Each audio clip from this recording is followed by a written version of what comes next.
ওনার আর্গুমেন্টের ভিত্তিতেই আজকে কোর্ট আজকে অর্ডারের জন্য রেখেছিলেন। উনি সিদ্ধান্ত নেবেন যে আমরা কি করব। কিন্তু প্রসিকিউশন তো বলেছে যে ট্রাইব্যুনালের যে আইন রয়েছে সেই আইনে বলা আছে পূর্ব এবং পর যত মানবতা বিরোধী অপরাধ সংঘটিত হয়েছে সবগুলো বিচার দেখতে না, এবং এটার জন্য যুদ্ধ হওয়া জরুরি না। এটা বিষয়টা ওরকম না। বিষয়টা হচ্ছে আমরা একটা কথা বলতে চেয়েছি বারবার যে একটা আইন করতে হয় সম্পূর্ণভাবে, কোনো পিসমেল বেসিসে না। একটা আইন সম্পূর্ণভাবে পড়তে হয়। সেই আইনে আমাদের যে প্রিএমবেলে যেটা বলা আছে একটা আইন কিভাবে পাশ হবে সেটাও বলা থাকে। সেটা আমাদের সংবিধানের 142 অনুচ্ছেদে পরিষ্কারভাবে বলা আছে যে কিভাবে একটা বিল নিয়ে আসে, একটা আইন তৈরি হয়, যখন আইনসভা হয় একটা বিল আসে, সেই বিলের মধ্যে বলা থাকে যে কি কি থাকবে, কেন এই আইনটা হচ্ছে এবং এর ভবিষ্যৎ কী এবং এর বর্তমান কী, সম্পূর্ণ রকম বলা থাকে এই বিলের মাধ্যমে। ওখানে একটা আলোচনা হয় এবং এই 1971 সালের এই আমাদের মহান মুক্তিযুদ্ধের যারা অপরাধী ছিল তাদেরকে বিচার করার জন্য যে একটা আইন হবে সেটা কিন্তু ওই বিলের মাধ্যমে আসছে। দীর্ঘদিন এটা নিয়ে সংসদে আলোচনা হয়েছে, তারপরে একটা বিল হয়েছে এবং তারপরে আসছে। এবং যখন একটা আইন হয় তার একটা লং টাইটেল থাকে, অর্থাৎ এই আইনটা কী কারণে এটা বোঝা যায়, এই কারণে এই আইনটা।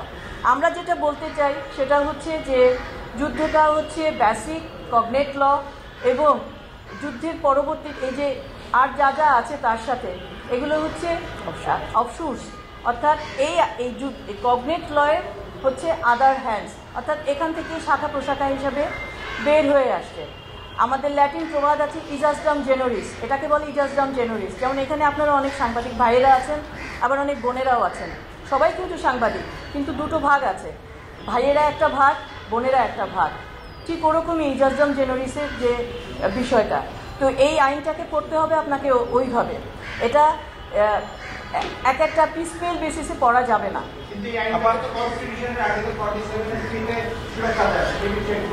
আর্টিকেল 47-এ শুরু কথা আছে যুদ্ধ অপরাধীদের বিচারের জন্য। এটাই হচ্ছে বেসিক জিনিস। আমি যুদ্ধ অপরাধী না, এই আইনটাই তৈরি হয়েছে যুদ্ধ অপরাধীদের বিচার করার জন্য। আমি তো যুদ্ধ অপরাধী না।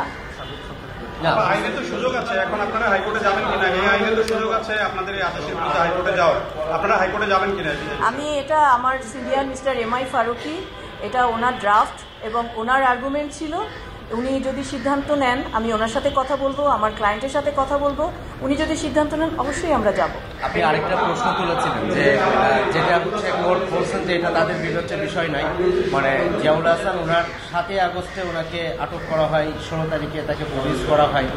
আচ্ছা, এটা আমি বলতে চেয়েছি যে 7ই আগস্ট রাত 9:30টায় ওনাকে দুইজন, ওনাকে না বলে নামটা বলুন। আচ্ছা, 7ই আগস্ট 2024 রাত 9:45, 9:30 না, আমি ভুল বললাম, রাত 9:45টায় ওনার বাসার রোডের অর্থাৎ নক্ষত্র বাসা, যেটা ক্যান্টনমেন্টের বাসার রোডের নক্ষত্র বাসা থেকে ওনাকে দুইজন এসে ওখান থেকে ওনাকে জিয়াউল হাসানকে আমি তখন ওখানে উপস্থিত ছিলাম এবং ওনাকে একজন হচ্ছে জিয়াউল হাসানকে নিতে এসছেন, একজন হচ্ছেন আর্মি অফিসার যার ড্রেস পরা ছিল এবং আর একজন ছিলেন আর্মি, ওনার ড্রেস ছিল না। এবং ওনাকে যখন নিয়ে যায় তখন ওনাকে বলা হয়েছিল যে ওনাকে অফিস থেকে ডেকে পাঠিয়েছে, চিফের অফিস থেকে ডেকে পাঠিয়েছে এবং উনি ওভাবে ওনাদের সাথে গাড়িতে উনি চলে যান এবং ওখানে পৌঁছানোর পরে উনি 5-7 মিনিটের মধ্যে আমাকে উনি ফোনে জানান যে ওনাকে নির্ঝর, ক্যান্টনমেন্ট এলাকার নির্ঝর এলাকার 604 নম্বর রুমে ওনাকে আটক করা হয়েছে এবং ওনাকে ওখানে রাখা হয়েছে। এবং উনি আমাকে বললেন যে আমার টেলিফোনগুলো ওরা এখন নিয়ে যাবে, হয়তো তোমার সাথে আমার আর যোগাযোগ করা যাবে না। এইটুকুই। পরের দিন সকালবেলা অর্থাৎ 8 তারিখে সকালবেলা ফজরের নামাজের পরে আমি ওই বাসা থেকে আসি এবং এসে আমি আবারও ক্যান্টনমেন্টে যাই। 9:30টায় আমি ক্যান্টনমেন্টে যাই আর্মি চিফের সাথে দেখা করার জন্য। এবং আর্মি চিফের সাথে যখন দেখা করতে যাই ওনার আসলে ওই দিন উনি 8 তারিখ ছিলেন এবং ওই দিন আমাদের প্রফেসর, আমাদের এখন যে বর্তমান উপদেষ্টা মহোদয়, উনি এসেছিলেন, উনি ব্যস্ত ছিলেন, উনি আমার সাথে দেখা করতে পারেন নাই। আমি 1:45 পর্যন্ত ওই বাড়িতেই ছিলাম, ওই অফিসেই ছিলাম, ক্যান্টনমেন্টের ওই অফিসেই ছিলাম।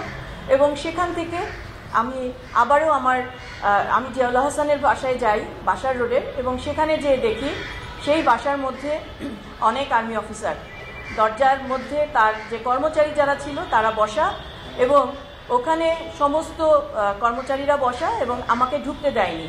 আমি যখন দরজায় নক করলাম, এক ভদ্রলোক দরজা খুললেন, উনি আর্মি অফিসার, উনি ড্রেস পরা, কিন্তু ওনার কোনো ব্যাজ আমি দেখিনি, নাম ওনার দেখিনি। উনি ওখানে ছিলেন এবং আমাকে বললেন যে আপনি ঢুকবেন না। তো আমি বললাম যে আপনাদের সাথে তো কোনো রকমের কোনো সার্চ ওয়ারেন্ট নাই, ফ্যামিলি মেম্বার নাই, তো আপনারা কেন এখানে আসছেন? ওনারা আমাকে কোনো জবাব দেননি এবং ওখানে আমি 15 মিনিট ছিলাম, আমি দাঁড়িয়েছিলাম, ওনারা আমার সাথে আর কোনো কথা বলেন না এবং আমাকে ঢুকতে দেন নাই এবং আমি ওই বাসা থেকে চলে আসি। পরবর্তীতে 16 তারিখে শুক্রবার দিন আমি জানলাম টিভির স্ক্রলে যে ওনাকে খিলক্ষেতে ওনাকে অ্যারেস্ট করা হয়েছে। কিন্তু খিলক্ষেতে অ্যারেস্ট করা হয়েছে এবং ওনাকে প্রডিউস করা হয়েছে হচ্ছে নিউ মার্কেট থানার একটা মামলায়। কিন্তু সেখানে নিউ মার্কেট থানার মামলায় যখন আমি এই বিষয়টা কোর্টকে জানালাম, এর পরবর্তীতে ওনারা ডিএমপি জিয়াউল হাসানের এই আটকের এই বিষয়টা নিয়ে ওনারা 3 বার স্টেটমেন্ট দিয়েছে। প্রথমবার ওনাদের স্টেটমেন্ট ছিল এরকম, 1:54 16ই আগস্ট ওনারা বলেছেন যে জিয়াউল হাসানকে 15 তারিখে খিলক্ষেত থেকে অ্যারেস্ট করা হয়েছে। এরপরে বিকেলে তারা আরেকটা স্টেটমেন্ট চেঞ্জ করে দিয়েছে যে ওনাকে হ্যান্ডওভার করা হয়েছে আর্মির কাছ থেকে, ওনাকে ডিএমপি হ্যান্ডওভার নিয়েছে কারণ ওনার বিরুদ্ধে 7/7/2024 জুলাই আগস্টে যে নিউ মার্কেট থানার মামলা, সেই মামলায় উনি আসামি। এরপরে রাত 8:54 আবার বলেছেন যে জিয়াউল হাসান আমাদের কাছে, ডিএমপি বলছে যে জিয়াউল হাসান আর্মির কাছে শেল্টার চেয়েছিল, কিন্তু আর্মি ওনার কাছে শেল্টারে ছিল এবং আর্মি আমাদের কাছে হ্যান্ডওভার করেছে। এটা হচ্ছে জিয়াউল হাসানের অ্যারেস্টের গল্প।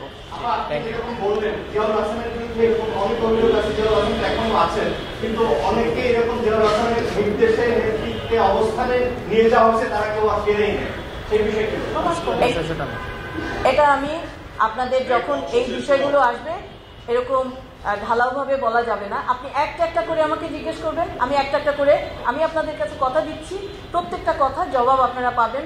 চার্জশিট আসুক, আমার বিরুদ্ধে কী কী অভিযোগ আছে সব আসুক, সেটা আমরা জানবো। ঠিক আছে? অনেক ধন্যবাদ আপনাকে।